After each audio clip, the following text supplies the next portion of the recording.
Hi, Leo. We're just gonna run through this second public hearing. This is a repeat from last year, okay? So just so that we can get started. Okay, but you're welcome to. Yeah, the light. Oh, Jacob, yeah, I mean, we can see, but you want the light turned off? Are you able to see with the I letter? can see fine. How about you guys? Anybody? No, we can see. Or we can all see? Fine. Okay.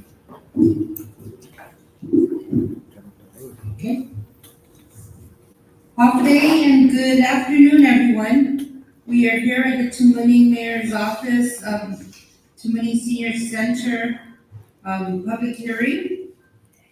This is for the first notice for the Tumon Municipal Planning Council public hearing for application, Guam Land Use Commission application number 2023-3. The applicants, Michael L. and Yanzu Spencer, represented by Felix Benavente, planner.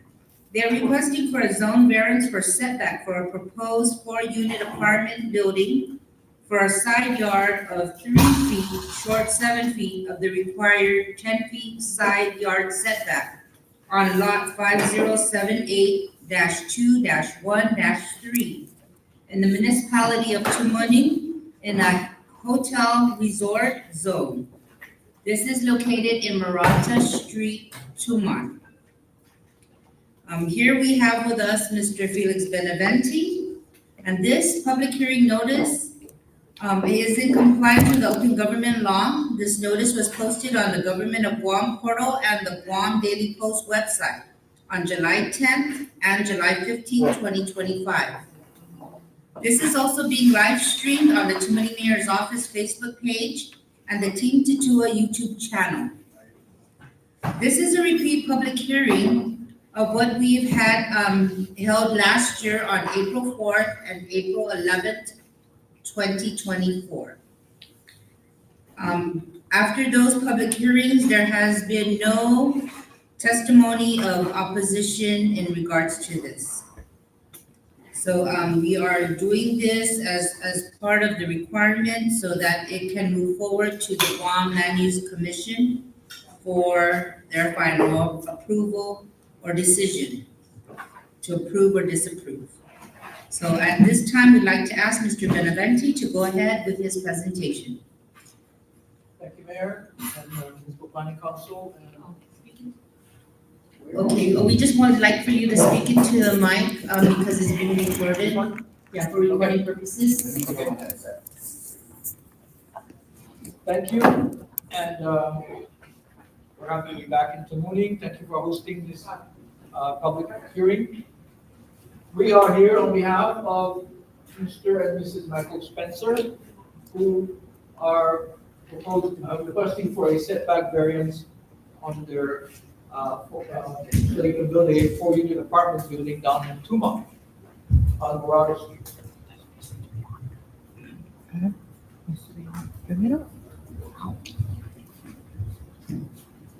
This. Oh, okay.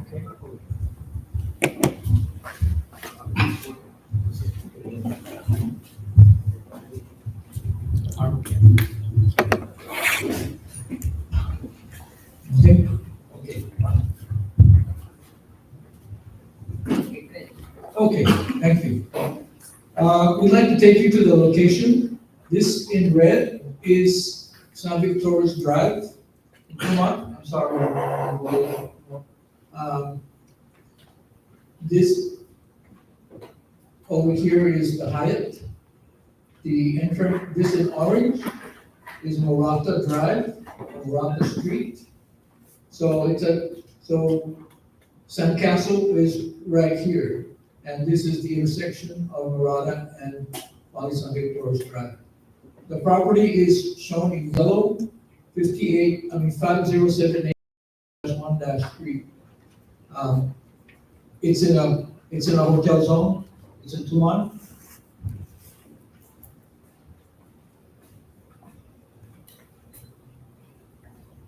Again, this is the same slide. I just throw it in because, this is the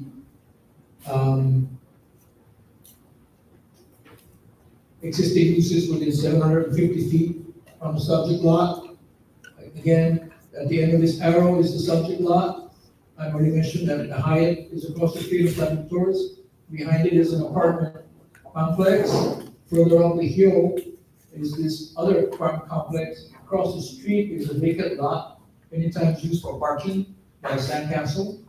And behind it is a residential building, and there's a road. So it is a corner lot. There's a road that goes in there. Marata Street goes out to San Victor's Road. This is when we submitted the application,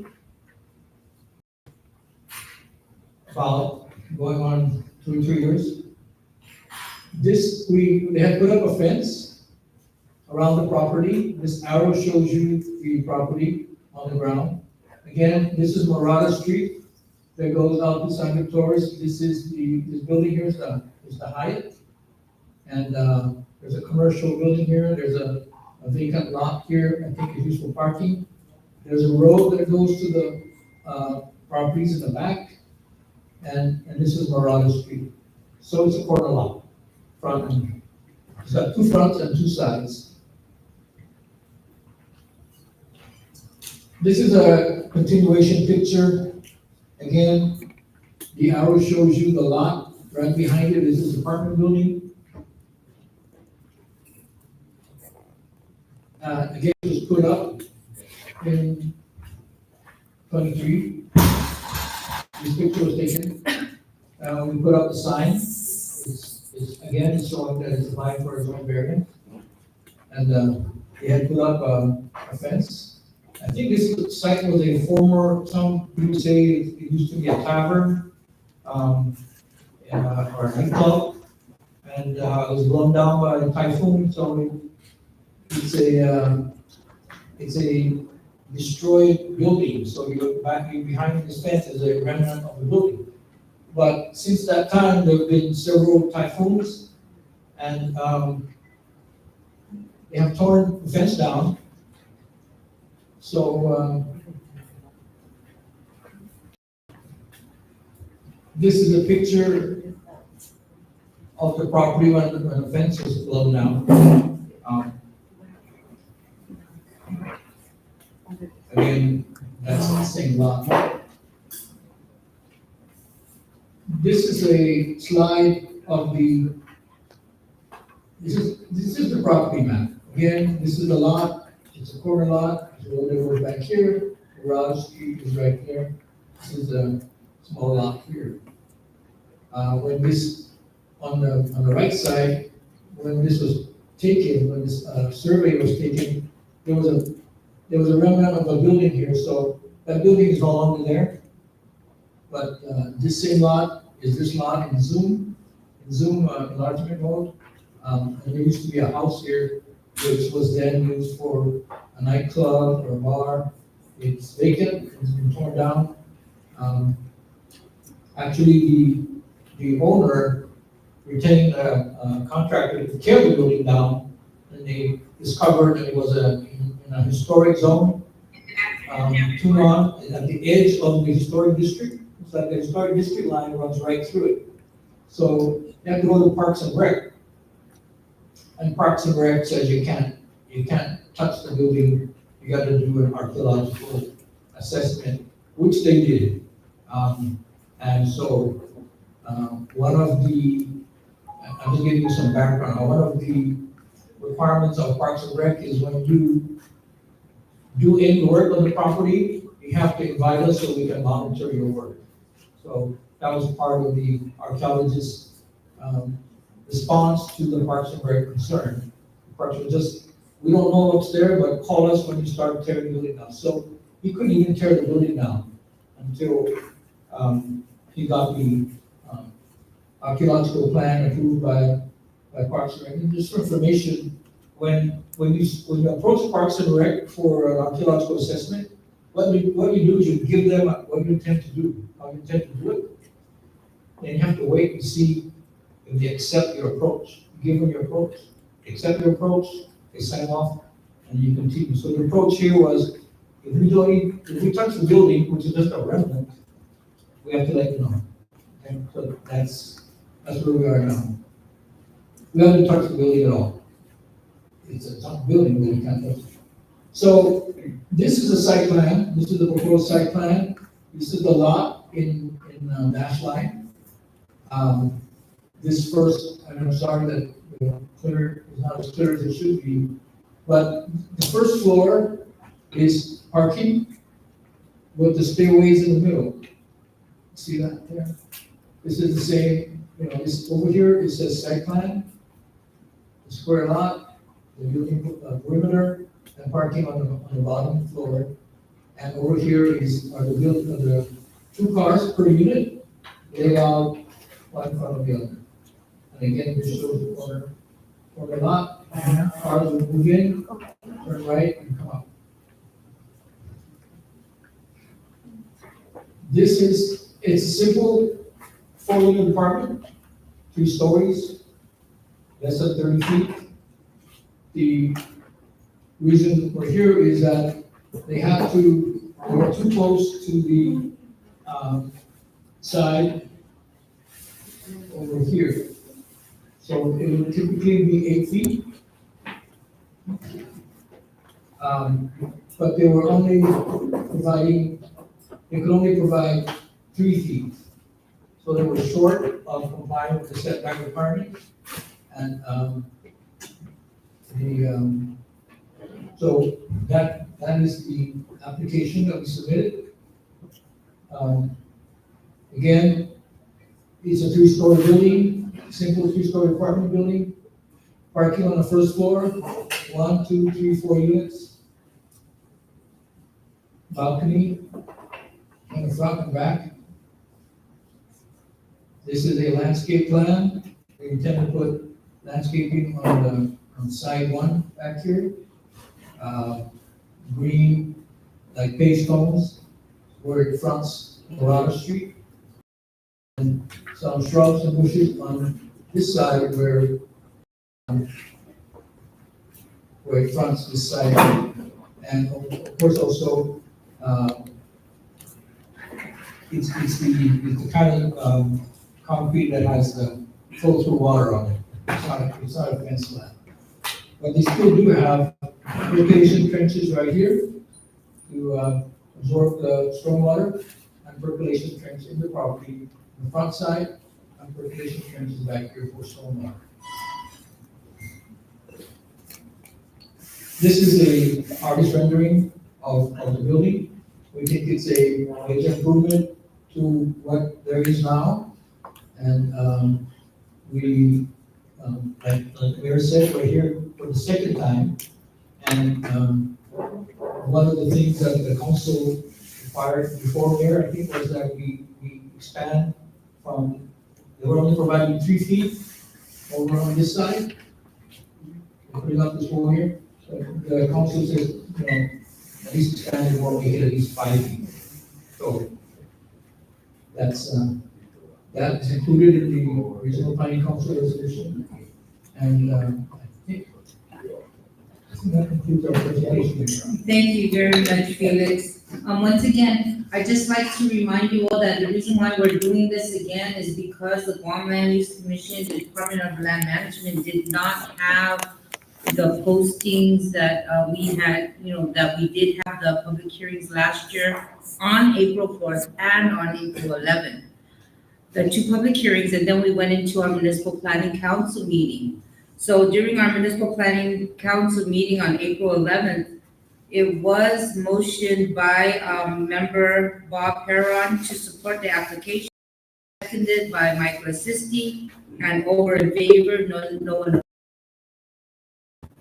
We already had approved this, we're just redoing this again so that it is documented, the postings are showing again, and we are live streaming it. Okay, but if anyone has any questions for Mr. Benavente today, this is the time to ask. Ask whatever questions you want. And this is a beautiful building that's showing there, better than all the eyesores that we have in different places. Can you remind me where you put your trash recycling? Good question, because land management usually requires a location for the trash receptacle. But this is an apartment building, and the plan is to just, everybody has this thing you get from solid waste. It's gonna be a private company, but instead of having a dumpster, we're just gonna have these dedicated containers. Go back and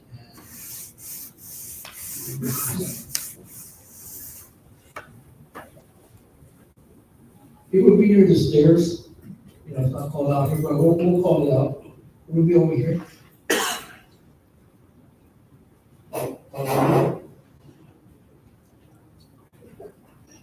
Okay, yes, Leo. Just to clarify, Phoenix, I noticed there's only 4 cars parking, so, normally cars would have 2. Where would they park? If it's only, outside, inside? There's actually 2 cars per unit. You have 2 cars? Yeah, there's 8 here. 8 shown here. So each unit would have a front and a back space, like valet parking. Yeah, valet parking. So the one in the front leaves first, and the one in the back needs to leave. They can back out, or let the first one go in. So land management had no problem with that. With that concept, it's still providing 2 parking spaces. And I think we have a showing here of how that would work. You have to do to make sure that you can turn. Anyway, so the idea is,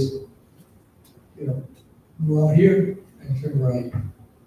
Go out here and turn right. Go out here and turn right. Go out here and turn right. These guys can back out, or if the space in front is empty, you can also turn right and get out. So there's your 2 cars per unit. No visitor parking? You could,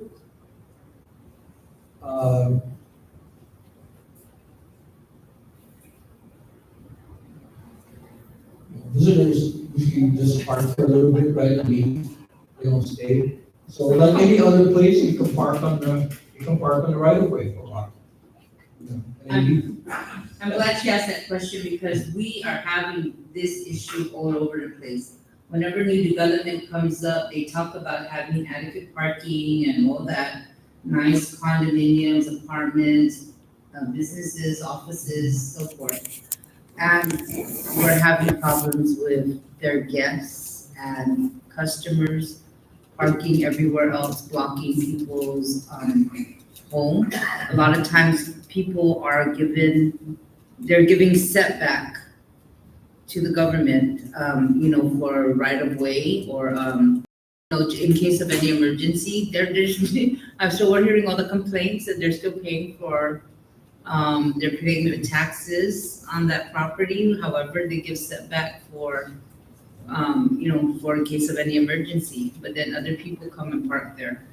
So that's gonna be the other issue, and I hope that the developers, the homeowners, those that they screen their tenants and make sure that they don't have tenants that will have guests come and bother the neighborhood with, their other vehicles parked all over the place. So even, that's already happening like with the restaurants down there, just overload, they never know how many customers are gonna have, how many patrons will be coming to their establishment. And then the whole street just gets flooded with cars, and then, in case of emergency, that's a big worry that we have, especially for that area, because of the businesses in the front entering into Marata Street. That's a big, issue that we're facing today, along with many other areas. But that's a great question, and, has the developer or the applicants, considered, any Yes. changes on that? Well, the lot is one of those original Tumon lots, before it became a hotel zone, it was like a residential area. So this was a very small, this lot would probably be not approved nowadays, right? It won't be approved. But no family subdivision lots, it's a very small lot. But what we have proposed in other projects like this is, who do you call, right? Who do you contact to move the car? And so what we propose is that we post a sign or with a phone number, a little discreet place where you can call somebody and have them remove their car, or let them know that their cars are too long or the car is in a bad place. So that is one of the things that we use as a response, that at least you can call somebody. So we're gonna ask the owner to put up maybe a phone number, just like an apartment building where it says, for tenants, if interested. It'll be a similar kind of a small sign with a phone number, or this number. Okay, any other questions?